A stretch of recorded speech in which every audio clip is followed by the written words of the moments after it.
Speaking of hopping on the good foot and doing nothing, that's part of marriage.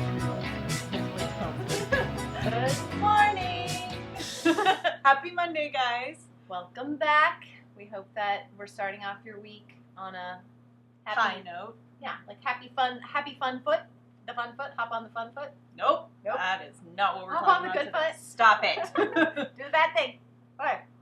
Inappropriate. I feel like that is a great segue into what we're talking about today, though. We're talking about marriage. Love. Speaking of hopping on the good foot and doing the bad thing, that's part of marriage. Hopefully. But that is not our focus today.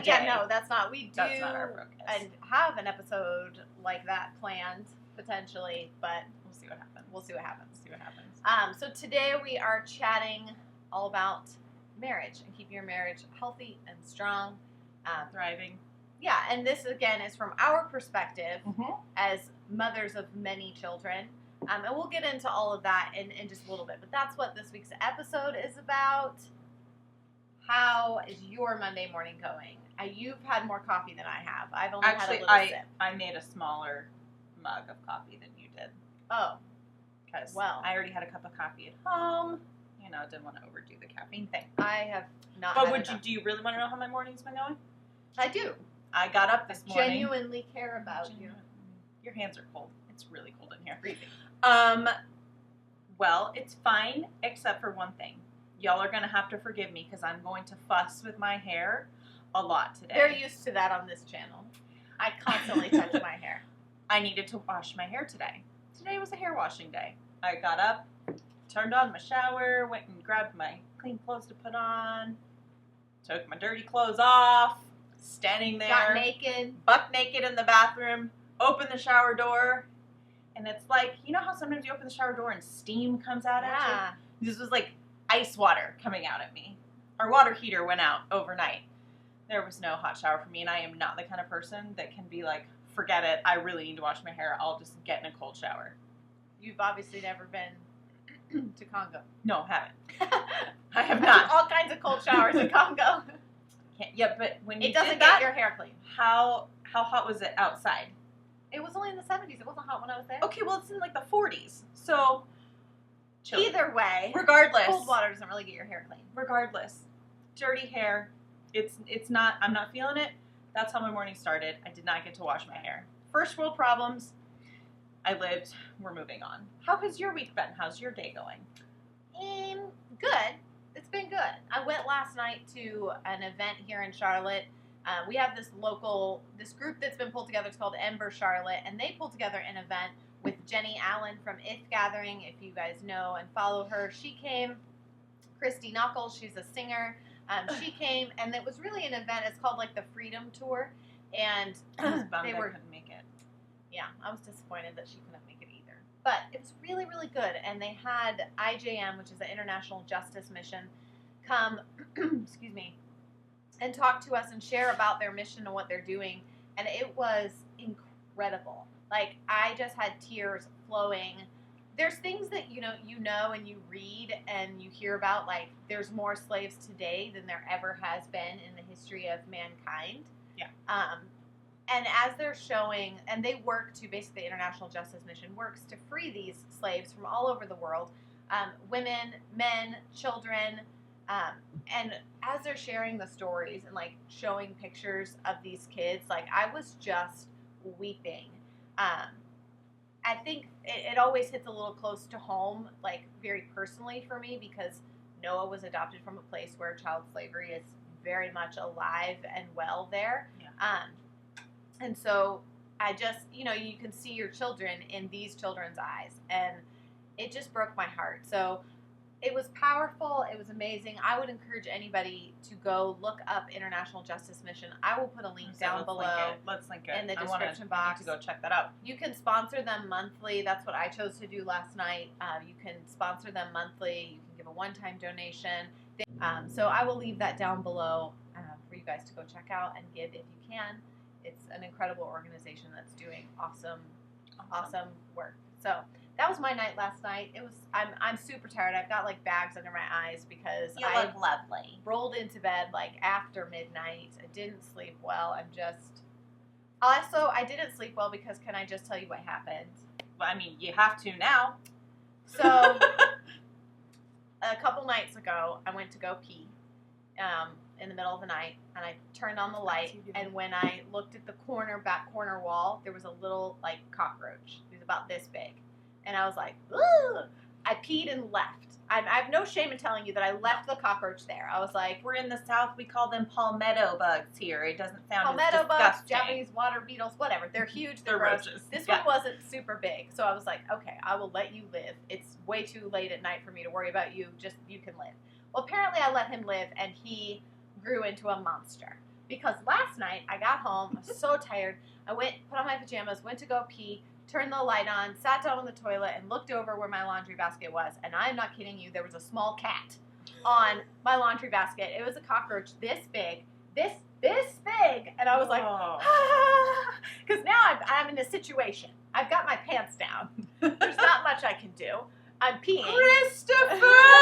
NCR is sound asleep. It is after midnight. No. I know he's tired, so I'm like, I am not going to wake him up to kill a cockroach. I wipe, and I was like, pull my pants up. To like, I'm just gonna leave him too. Like, I'm darting out of the bathroom. He goes tearing around the backside of the laundry basket, and right about that time, his best friend comes shooting up the wall. There's two of them, and they're this big. They are huge.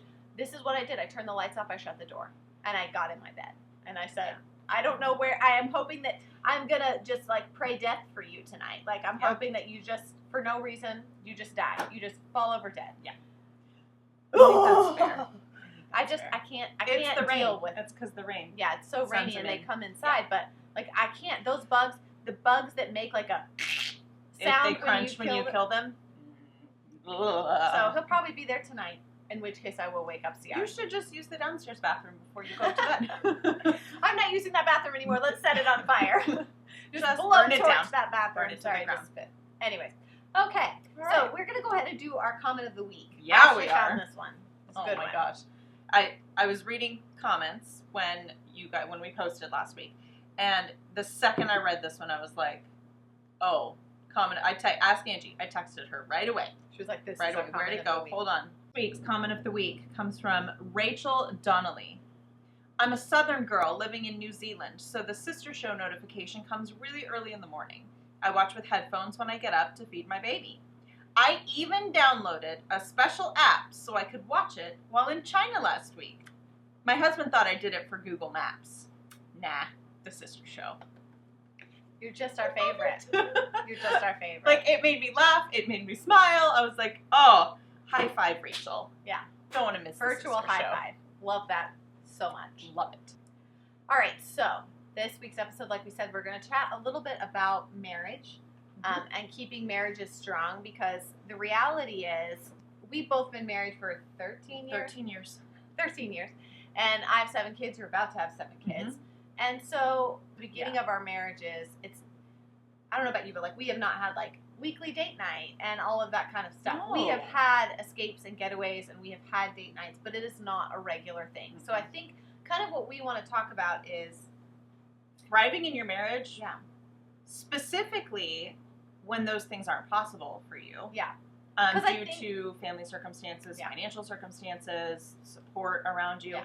But then just in general, like our tips for having a healthy, thriving, not just an okay marriage, not just a good marriage, but like a really great marriage. Right. Like a thriving. Yeah. Because I do think, like I said, I know a lot of the advice and language and stuff like that right now is like carve out time, make a date night, get a babysitter, trade with somebody, which is all advice we have given before too, to like do babysitting trades and stuff. But we also know that that's not always possible. Like right now, she is massively pregnant. Okay, well, not massively, but she's pregnant. I mean, little teeny belly. She's pregnant, and so she can't watch my kids. It's not like I can be like, great, every Thursday night, go take my kids so we can go on a date night. It's just, there's seasons of life where that kind of stuff isn't always possible. And I think it's important to remember that throughout history, people have created strong and thriving marriages before there was such a thing as the date night. So that's kind of what we want to talk about, is like stepping outside of that idea. What other ways? Because that is a good way, but what other ways can we work to keep our marriages strong when escaping is out of the question. Yeah. And there are no runaway trips to the beach for the weekend. And And like I said, do not get me wrong. Ciara and I love those. We have gone on a handful of those trips, and we have another one planned next year. Yeah. So, like, we value those. Yeah. And but if that's there's possible work to for do your in family. Between. There's work to do in between. Right. Yeah, absolutely. My main takeaway that I hope that you get from this is that the date nights and the trips away and those things that are what I would consider the bigger gestures, those are not the things that will make a healthy, thriving marriage. Right. It is You can the have those day-to-day, the in-between, what I love the phrase, the holy mundane. Those things that are... The ordinary. Yeah, they're just the ordinary. Those are the things that you will build your marriage on and your marriage will thrive on. Yeah. I concur. What's the first thing? Why don't you kick us off? What's the first thing you feel? First thing, gosh, they're all so intertwined. Like like we have some notes, and I'm like looking like I want to start with communication. I think that's where everyone should start. Everyone should start with communication, but I feel like sometimes when we discuss communication within marriage, we're saying when things aren't going well, when you have an issue, you need to talk about it. Right. This is true. You absolutely need to do that, and I was terrible at it for the first probably like 5 or 6 years of our marriage. I've never been terrible at it. I've always been great at being like, ugh, you are annoying me. I was a little bit more like, don't want to rock the boat. Like, I'm a stuffer. I'll stuff it. Not me. But then eventually it just kind of blows up into a big thing. So yeah, of course, it's absolutely imperative that you talk about things in your marriage that aren't going great. Yeah. But almost more important than that is that you communicate with your spouse the things that are good. Yeah. I really love when we do this. I really appreciate how you do that. And no, not everybody's love language is words of affirmation, but that doesn't mean that people don't appreciate it, and it doesn't kind of fill up their love tank. So you need to communicate about what's working in your marriage, and about what's not working. But what is working, and where you see yourselves in your lives next. Right. What's your future vision? Plans. Yeah. Dreams, things like that.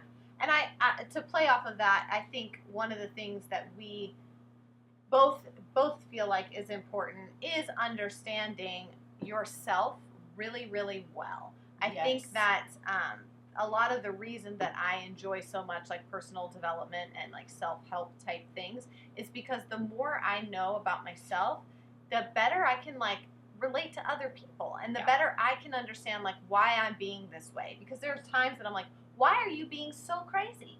You are being crazy to myself. Like I'm saying that to myself. Like you're being nuts, B. You need to chill out. And I'll realize like it's because of this part of your personality or this. And so knowing your love language, there's a book out there called The 5 Love Languages, and there's actually one for children too to help you understand your children's love language, which I think is really important because we all sort of receive love in a different way, and that there are kind of like 5 main ways. And so knowing that, like for example, Christopher's love language is words of affirmation. He needs to be told a lot that, that you love him, that you appreciate him. Like that's, and I am acts of service. Yeah. I'm acts of service. So if you help me, if I see you going out of your way to do something to help me, that's love to me. Yeah. So I think that understanding that about each other, because if I was just constantly doing acts of service and I'm feeling like, why aren't you seeing that I love you? Like, look at all the things I'm doing for you. And he's saying like, I don't need you to do those things for me. I just need you to tell me that you love me. Like, I just need you to tell me that you appreciate me. Yep. And I don't need to hear that as much as, it's not that I don't appreciate hearing it, but it's not as crucial. much as when CR. Because I'm like, don't tell me, show me. Right? Exactly. Don't tell me that you love me. Show me that you love me. And he's different. He's like, I don't need you to, I need you to tell me. So I think knowing that about each knowing love languages, understanding yourself, whether that there's a million personality typing things. Somebody is obsessed with the Enneagram, and she keeps telling me. I'm so obsessed with it, you guys, because it is like having a mirror held up And, okay, if you guys have heard of Sleeping at Last, it's a band. They write music for, like, he writes music for, like, Grey's Anatomy and stuff like that. I know nothing of this. I just know that that's probably how most people would relate to him. I don't. He wrote a song for each of the Enneagram numbers. There's numbers 1 through 9. It's a personality typing thing. And it's ancient. It's not new. And it comes from, like, the root of your personality type comes from some kind of childhood thing. And there's that, sometimes people lean too heavily on that. He goes in and explains it really well. But I am a 7. I am the enthusiast. And you first read, like, the good things about yourself, and you're like, oh, yeah, I'm that. I'm fun.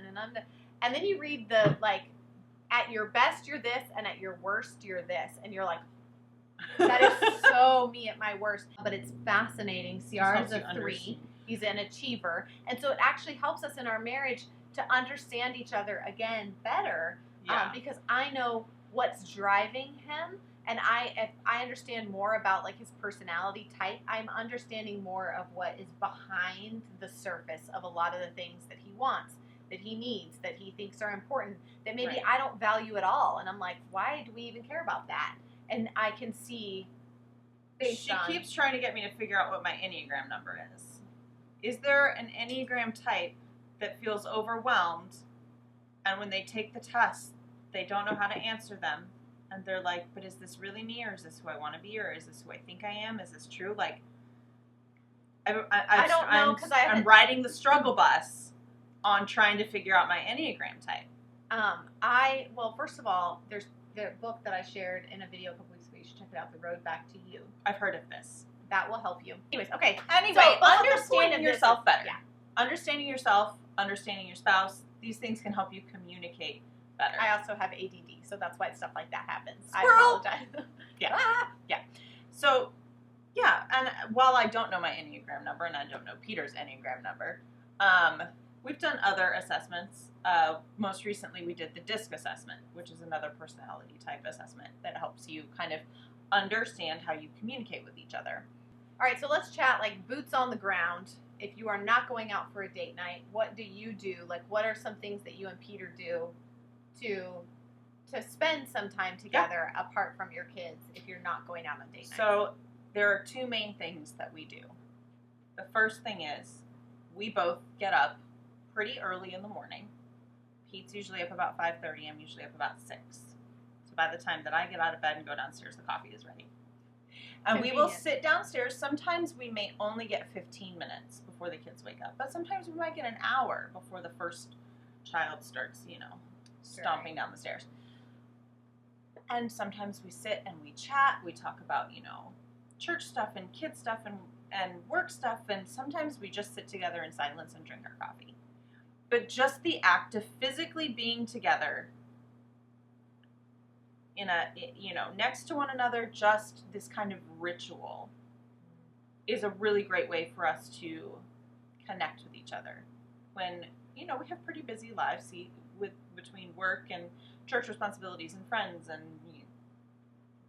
other YouTube things and stuff like that. A lot of times it feels like we're constantly like, he's coming home from work. I'm like, hey babe, great to see you. Take your keys. Okay, bye. Dinner's, whatever. Have pizza. I don't care. And so having that time to connect every morning before we start our day is really vital. The other thing is date nights at home. You don't have to go out. You don't have to hire a babysitter. You don't have to spend a bunch of money. Our favorite thing to do is to play cards together. I am not a board game person. Do you guys play Idiot a lot? Yes, we play Idiot. We love to play Idiot. Yeah. Yeah, I think I think we could say the same thing. Like, we don't necessarily, we want to work towards getting up together in the morning and doing things first thing in the morning. We are more like, put the kids down and now we spend time together in the evening. And we do things like get takeout after the kids go to bed. There's like one nice restaurant in our little town. Yeah. And so we'll get takeout from there after the kids go to bed and watch a movie, have a glass of wine, eat our dinner, hang out.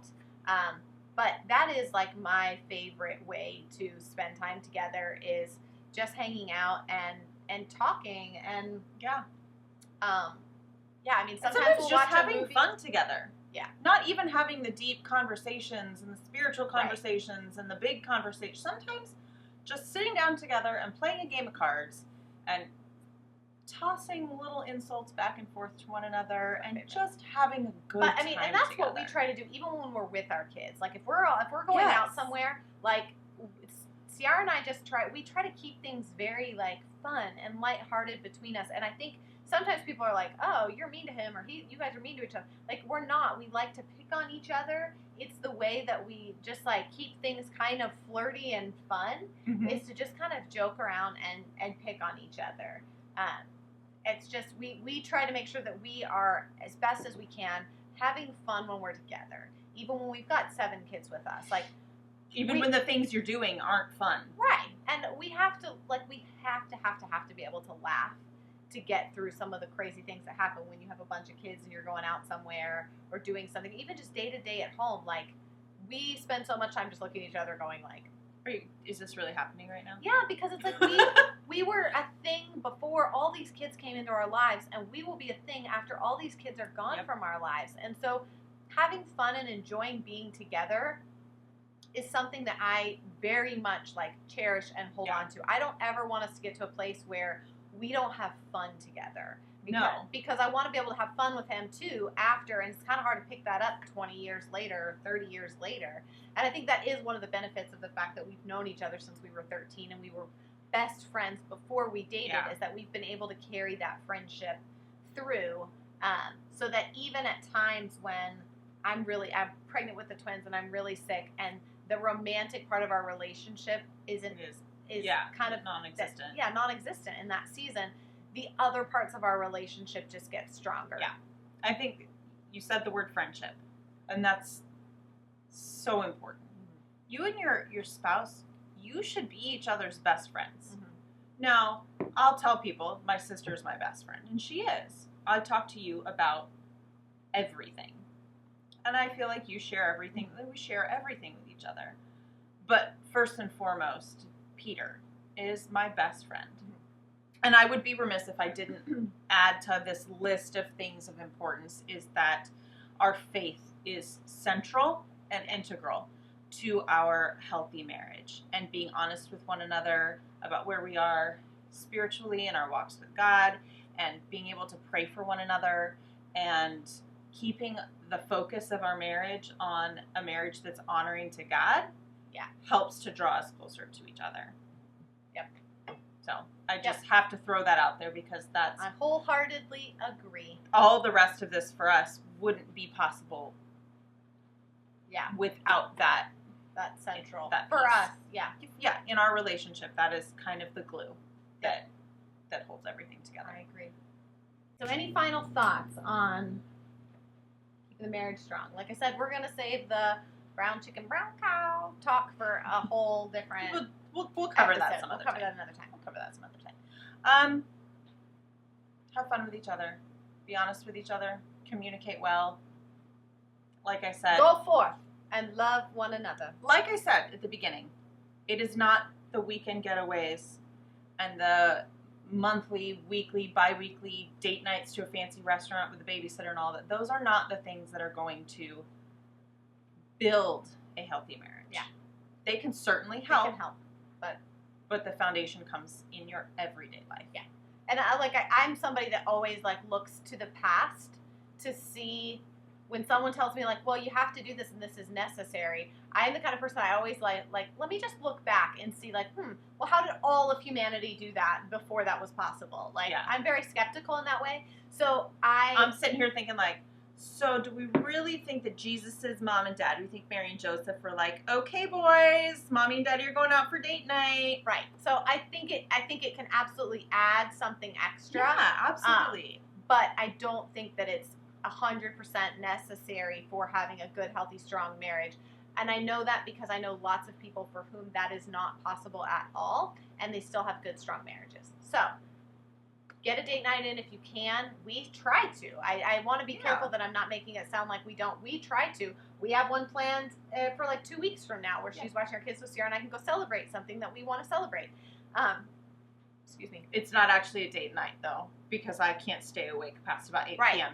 It's a date afternoon. It's a date lunch. Yeah. It's like a date lunch. But, But you get those kind of things in where what you works can. and you make that happen. So that's it for this week's episode. Thank you guys so much for joining us. Be sure to like, subscribe, and share. Why do I feel so dumb doing that? Because it's totally dumb, but I love it. It is great. I like the cheese. I love it. Sprinkle a little of the cheese over here. And thank you guys for sharing. I love being tagged, like on Instagram in your stories when you're tagging us and showing us that you're watching the sister show. Like, we love it. Love it. All right, that's it. We'll see you guys next Monday, right back here. Grab your coffee. 8 a.m. Back here. Bye, guys. Bye.